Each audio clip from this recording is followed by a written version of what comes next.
Donnie and Dolly. The team is supported by ableauctions.ca. Closing your business? We can help.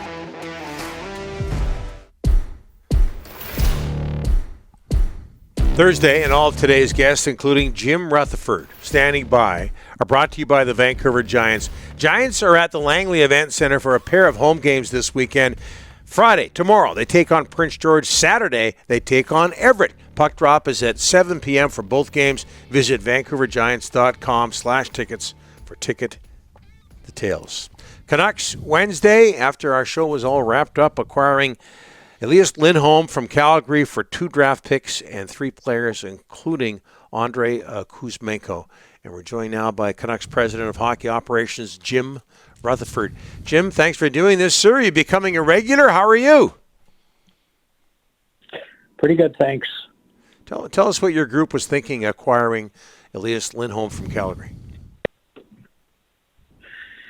Well, he's a guy that probably once we got to about the 30-game mark that we zeroed in on how we could improve our team. And he was one of the guys that was being speculated to be available in the league, probably one of the top guys.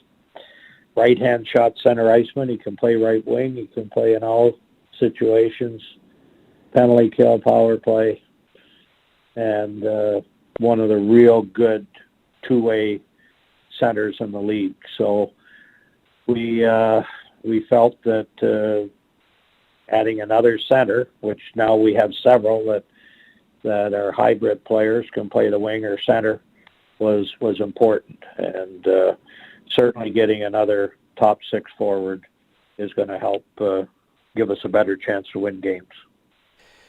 Jim, can you re-sign Lindholm? Is it going to be on your to-do list to get him re-signed? Well, let's let him get his feet in Vancouver, which won't be for another 10 or 12 days because the team's going to be on the road. But the best way I can answer that is that we looked at this trade 2 ways. One, potentially it could be a rental.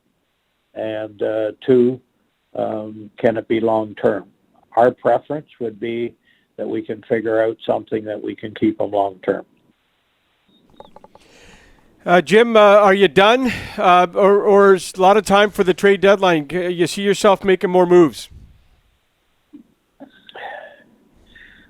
Well, that's hard to say. I mean, we haven't looked at that yet. I think we need to see how our team does here between now and the March 8th.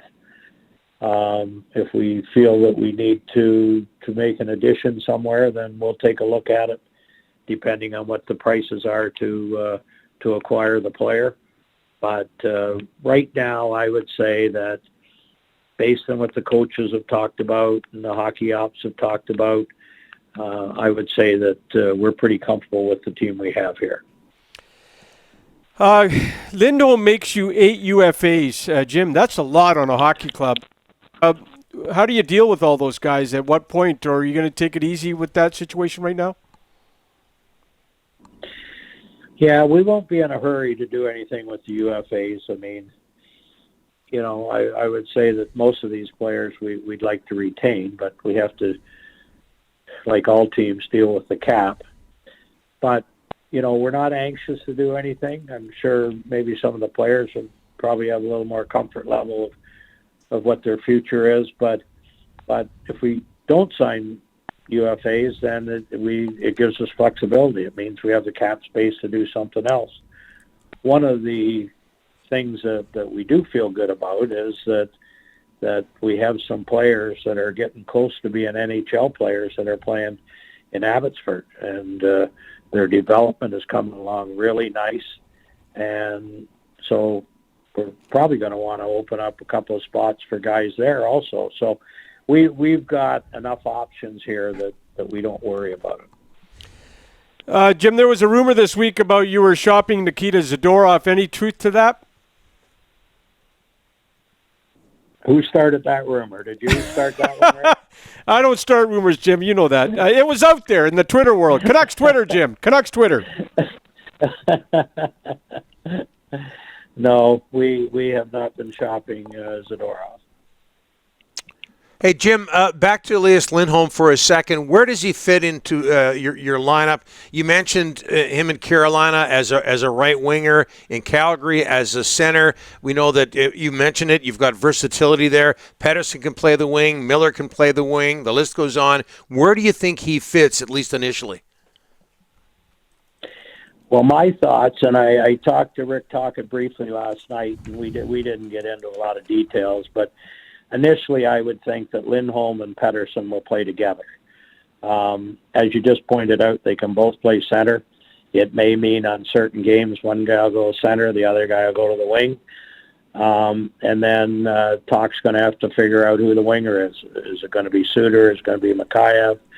But for the most part, coaches usually talk about their lines in twos, and they have pairs, and then they got interchangeable guys on the line. So I think it's safe to say that Pettersson and Lindholm will play together.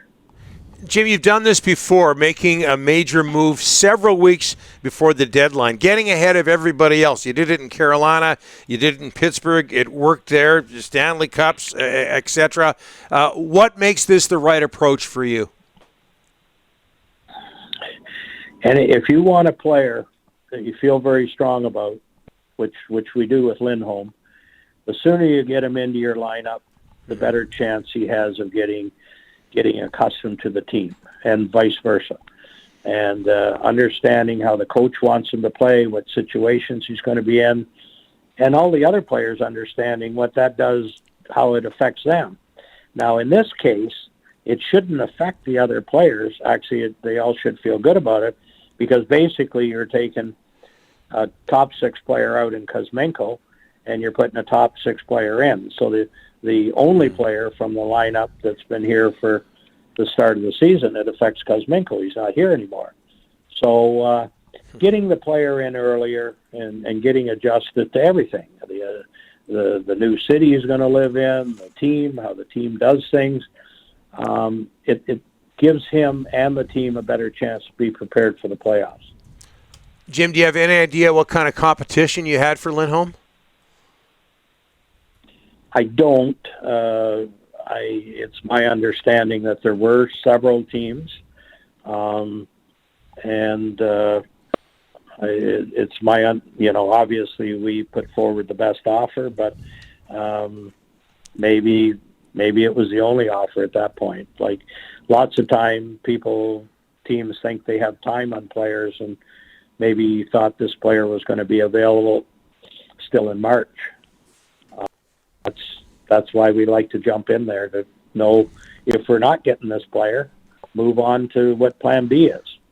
But for us, this was Plan A, and we're pretty happy to have him. Jim, I know he's no longer part of the organization, but Andrei Kuzmenko, again, what was the difference between him last season, 39 goals, and Andrei Kuzmenko this season? Well, he played with a lot more confidence last year. He didn't get as much attention as he did this year. After you score 39 goals, you get more attention from the opponents. And I think, he got off to a decent start, and I think it got to a point where it wasn't quite going right for him. He got in a little bit of a slump, and he tried harder and harder and harder and felt the pressure and just had a tough time getting it going again. But I really like him personally, and I like him as a player, and I think he'll help Calgary. I think he'll go there and get his goal scoring back on track. So hopefully it works out.